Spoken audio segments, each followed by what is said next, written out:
जय माता दी दोस्तों। क्योंकि माता रानी का नाम लेने से उनकी कृपा दृष्टि सब पर बनी रहती है। और वैसे भी नवरात्रि चल रहा है। जो भी लोग माता रानी का नाम लेते हैं, माता रानी हमेशा उन पर अपनी कृपा दृष्टि बनाए रखती है।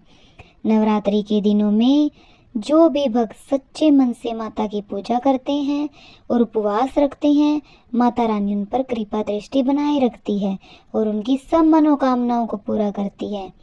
आइए दोस्तों, आज हम आपको सुनाते हैं नवरात्रि के दूसरे दिन यानी कि माँ ब्रह्मचारिणी की कथा। नवरात्रि में दुर्गा पूजा के अवसर पर दुर्गा देवी के 9 रूपों की पूजा की उपासना बहुत ही विधि विधान से की जाती है। आइए जानते हैं माँ ब्रह्मचारिणी के बारे में।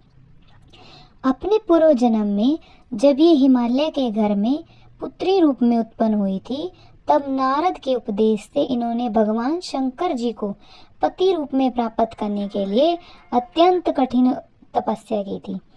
इस दुष्कर तपस्या के कारण इन्हें तपश्चारिणी अर्थात ब्रह्मचारिणी नाम से अभिहित किया गया। 1000 वर्ष उन्होंने केवल फल मूल खाकर व्यतीत किए और 100 वर्षों तक केवल शाक पर निर्वाह किया था। कुछ दिनों तक कठिन उपवास रखते हुए देवी ने खुले आकाश के नीचे वर्षा और धूप के भयानक कष्ट सहे। इस कठिन तपस्या के पश्चात 3000 वर्षों तक केवल जमीन पर टूट कर गिरे हुए बेल पत्रों को खाकर वे भगवान शिव की आराधना करती रही। इसके बाद उन्होंने सूखे बेल पत्रों को भी खाना छोड़ दिया और कई हजार वर्षों तक निर्जल और निराहार तपस्या करती रही। पत्तों को भी खाना छोड़ देने के कारण उनका एक नाम अर्पणा भी पड़ गया। कई हजार वर्षों की इस कठिन तपस्या के कारण ब्रह्मचारिणी देवी का शरीर एकदम क्षीण हो उठा।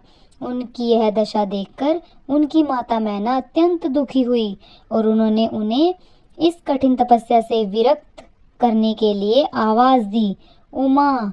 तब से ब्रह्मचारिणी का एक नाम उमा भी पड़ गया। उनकी इस तपस्या से तीनों लोकों में हाहाकार मच गया।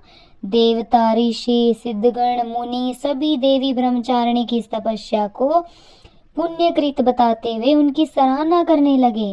अंत में पितामह ब्रह्मा जी ने आकाशवाणी के द्वारा उन्हें संबोधित करते हुए प्रसन्न स्वर में कहा, हे देवी, आज तक किसी ने ऐसी कठोर तपस्या नहीं की जैसे तुमने की है। तुम्हारे इस अलौकिक कृत्य की चारों ओर सराहना है। तुम्हारी मनोकामना सर्वत्र परिपूर्ण होगी। भगवान चंद्रमौली शिव जी तुम्हें पति रूप में अवश्य प्राप्त होंगे। अब तुम तपस्या से विरत होकर घर लौट जाओ। शीघ्र ही तुम्हारे पति तुम्हें बुलाने आ रहे हैं। माँ की कथा का सार यह है कि जीवन के कठिन संघर्षों में भी मन विचलित नहीं होना चाहिए। माँ ब्रह्मचारिणी देवी की कृपा सर्वसिद्ध प्राप्त होती है।